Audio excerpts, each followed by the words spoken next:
I'm back with another video for Ophelia Talks, and today I am here to talk to you about my enclosed border that I am doing around the Havana Cal pattern. Now that Havana Afghan pattern is not mine, so that is Tina Torudotur Torvaldar's pattern, and if you type it into Google, I'm sure you will be able to find it. I think she sells it on Ravelry.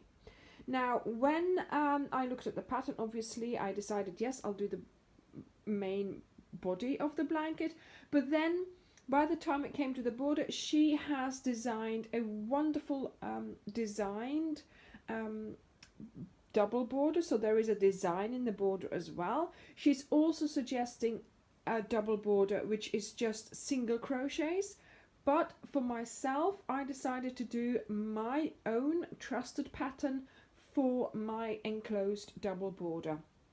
So as you can see, I have finished the border, but obviously I haven't closed it because that was your request. You wanted to see what it was like when I closed it up. So this blanket, the way it's done, you have ends on both sides, okay? So we had ends on both sides. Then, once I finished the body of the blanket, I think you can see it, there I put a round of slip stitches all around the blanket, okay? So I did a slip stitch all around the blanket, and then you pick up the back of the slip stitch to start doing your border at the back. And I did 1, 2, 3, 4, 5, 6 rows here in graphite. Then you pick up the front of the slip stitch to do the front border. Now, because you're working with those slip stitches, you're automatically going to have the same amount of stitches on both your borders. You just need to make sure you always do your corner the same, okay, so they would tally up in the end. So like you can see here, we have all the ends sticking out, and so in a moment I'm going to take you to my desk and I will show you how to get started for closing up the border. So this border is, how should I say it, it's a lot of work, but I find it so rewarding and I find it so worth it, because you do not have to sew in a single end for this blanket, right? So all the ends like this will end up into your border, like so. And you will have a nice thick squishy border. So although the blanket itself is not my pattern, the border is something that I always, that's my own idea. So I like to use half double crochets for this type of border. Now I always use half double crochets for my borders because single crochets, that just doesn't grow, okay? My borders do not grow when you use single crochets, so they're out of the question. Double crochets, when I use double crochets, my borders will always go wavy. So look at this, look at that. Can you see there? It's a little bit wavy, but I can cope with that. That's still okay. And also when you flatten it, it lies nice and flat. Look. So when you are doing this in double crochets, I sometimes, I could not get the waviness out of it. That's why I use half double crochets. They do make your work grow, but they don't make your border wavy. Now, one more thing I want to say about this slip stitch row that I did here. I did it in white, and because of my color choices everywhere, you can see it. So, when the blanket is finished, I'm going to decide whether or not I can live with the white bits. If I can't, then I might just use a needle and a thread and just thread it through to lie over those white little bits. But here it's not so obvious, so in some places it's really obvious, in other places it's not. So yeah, I don't know what to do really about that. Tina also says to use a contrasting color, which then I thought, oh yes, I'll just do the white, which doesn't matter here because obviously there's white here, but yeah, I can sort of, you know, look at that. I can see it over there. So I'm not so happy about that, but to be honest, I think, yeah, I tried a little bit and I think it works. So I'm going to now finish doing the border, so enclosing it. So doing the last row of single crochets just to close up that border and to enclose all the ends. Okay, so just a word about my colors. Like I did in one of my previous blankets, the V-Stitch Stash Buster blanket, I decided to do a color order. So starting with white, then going to cream, yellow, orange, red, then the darker reds, the pinks here, the purples, the blues, going into dark green, the greens, and then going to sort of stone, and then light brown, and then of course graphite was my main color, so that would break it all up a bit. So for the colors, this is where my peg basket comes in handy, because that's how I arrange them, sort of in order, and then you can play around with them and you can see what, you know, which order you want to use them in. So these are the ones I'm not using. I am using these ones here. So my main color is graphite. Then for week 1 we had white, cream, parchment, toy, lemon, buttermilk and saffron. So that was for week 1 of the pattern. Then we go to week 2. We have spice, tomato, lipstick, plum, boysenberry and grape. So that was for week 2 of the pattern. Then here I did for week 3 raspberry, pale rose, fondant, blush, candy floss, Parma violet and wisteria. So again week 3. Then we went on to week 4, which was lavender, violet, sherbet, duck egg, cloud blue and turquoise. That's week 4. Week 5 we have storm blue, Cornish blue, aster, denim, petrol and teal. So that's week 5. And then here we have week 6, Lincoln, sage, khaki, cypress, meadow and pistachio. That's week 6 of the pattern. And then the last week I did lime, mustard, stone, camel, mocha, walnut and dark brown. And that was week 7 of the pattern. So I looked at how many rows we were supposed to be doing, and then I divided it by 2, because of course half of the rows are in graphite, and then all the rest would have been in my colors, and then each time 3 or, you know, sort of 2 rows of each color. So I hope this is useful. I shall take pictures of these and put them on my blog as well. So back to the blanket. I made this blanket from my stash because obviously I have a lot of leftovers, so this is what I used for this blanket. The only thing I did order were a couple of balls of graphite, because of course I was doing it throughout the blanket, and of course also for the border. Now the double border does take up a lot of yarn, but it is so satisfying to be able to, you know, sort of finish your blanket like that. It gives you a really, really nice border. So let me meet you at my desk to just explain how, or actually show you how satisfying it is to see all those ends disappear. Okay, so here we are. Now, when you start your border, you start with the back border. And I just started anywhere. I can't even find the point where I started crocheting round and round. So you do 6 rows. Then you do your front border. And again, I started anywhere. And I went round and round. I think actually here, this is where I finished. 1. Okay. And then the other one, I don't even know where I am. But, so I've cut it all off now. Because Now we have to start somewhere where we know where we are on both borders, and the only place that is, of course, is in the corners. Okay, so we are going to make a slip knot, and we are going to get started by doing a corner. There we go, around our hook, and then you take your first corner here, you go into that, and you take your second corner and you go into that. You're going to do a standing single crochet, another one, 2 chains, and 2 more single crochets around the chain space. There we go. So that's a corner made.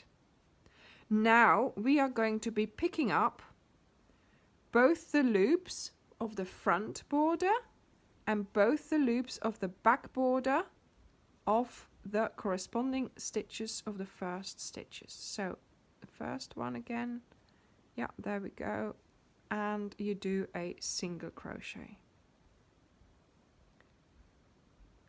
And yeah, each time you're going to have to, let me just show you, you're going to have to sort of tip the work towards you, so you are making sure that you are picking up the correct V's each time. And of course, because that sort of here, that piece of yarn is lying over it, make sure, yeah, there we go. It does get easier once you sort of have the hang of it. See, look, there we go.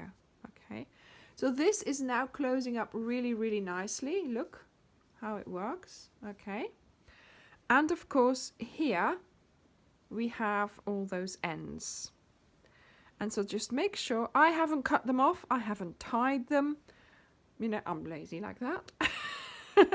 And I'm just going to start, keep crocheting, keep going, making sure that the ends are sort of lying nice and flat in there. But other than that,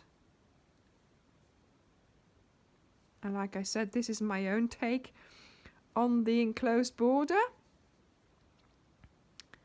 I do 6 rows of half double crochet anchored with a row of slip stitches on the front and on the back. And now I am doing my sort of 7th row, enclosing the 2 borders, so, well, enclosing the ends in the 2 borders, so I'm picking up both the V's on both sides of the borders, making sure each time my stitches tally up. Is it this one? Yeah. And that way, look. Also, try to do it quite tightly, so don't work too loose. Sort of give it a little bit of a pull when you finish the stitch, just to sort of tighten it all a little bit so it doesn't go wavy. But yeah, that is looking good. Look. So now all I have to do is go around the hallway. I will be back at intervals to show you.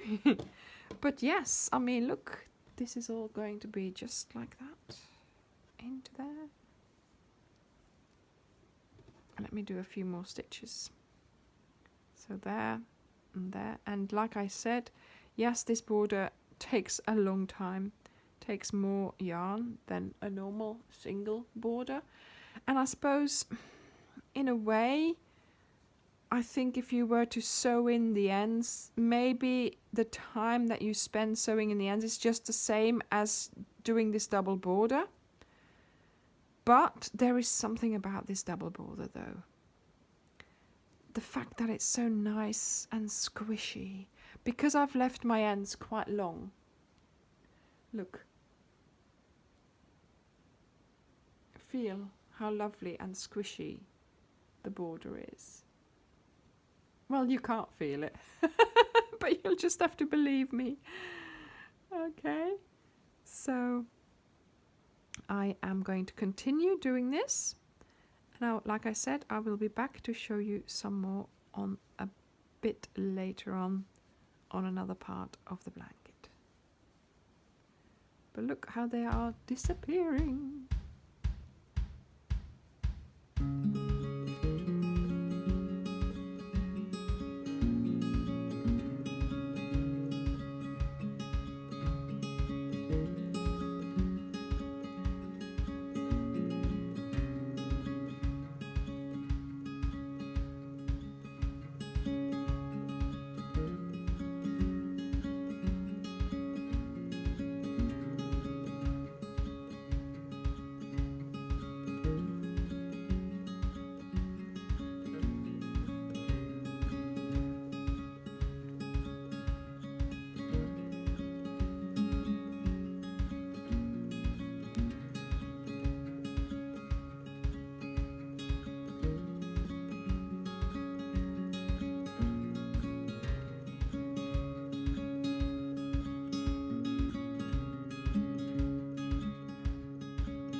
And I'm back, and look at this. Here I am. Look, the same view as earlier, and now all you can see is border.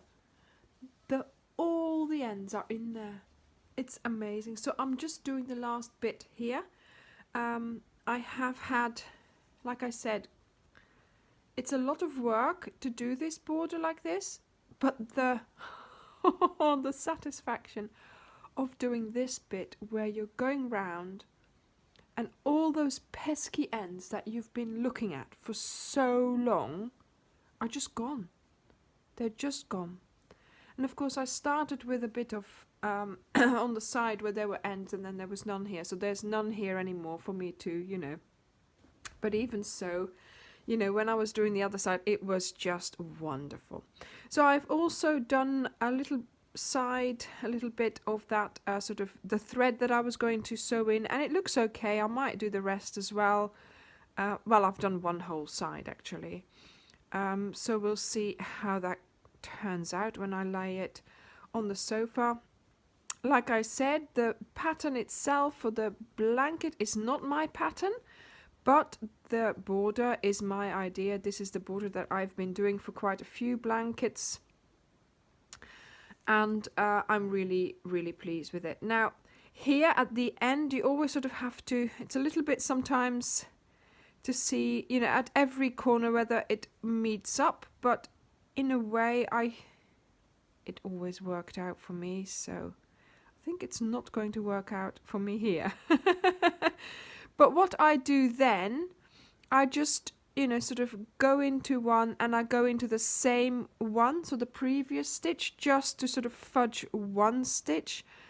It's not going to be, very obvious that you've done that. I think I need to do it again. Go into the previous stitch, just so that, it doesn't sort of, there's not too much to see there. Yeah, look, that's looking okay. Nobody's going to notice that. Oh, that was the only side where I had to fudge a couple of stitches. Unbelievable. Okay, so now I've got the end here, which I've just put into there, which is now obscuring my view of the stitch on the other side. So let me pick this one up on this side, go over the end and pick that one up there. Yeah. And just do what you can at the end here. I think one more to be picked up here, and one more there. There we go. And that's my last single crochet. Then I'll do a slip stitch around there. That's good. Okay, so that's not going to be too obvious. So yeah, I mean, that's the only one here where I had to do 2 stitches fudging them. All the rest worked out perfectly. Strange. Okay, but at least I was able to show you how I did that. So then you take this one out, and of course you've got the one end. What I do now is I put my hook in, and very gently I try to get to the corner there, and I roll it round and I bring it, look, I bring it through into there. And you can do the same thing again a little bit further on, and just try and pick up that yarn again. But the second I feel I'm snagging at something, I stop, because obviously I don't want to hurt any stitches inside. I don't want to sort of damage any, you know, things inside. And that's far enough, and I am going to just cut this one off. So yeah, I think in 1 or 2 locations I had to change a ball in the middle of a row here, and I've already sewn those in. So in you know, sort of while making this blanket, I have only sewn in 4 ends, and they were the ones that were in the middle of the thing, and you can't obviously get rid of those in the border. But yeah, so this is the Havana cowl with my enclosed border. I hope you will just stick around for a few more pictures, but yeah, I think it worked out really well.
Don't forget to like and share this video. Make sure you are subscribed so you don't miss any of my uploads. Also, make sure you're a member of our Facebook group. Here are some suggested videos for you. I hope you enjoy watching them. Thank you for watching this video, and I'll see you in the next one. Bye!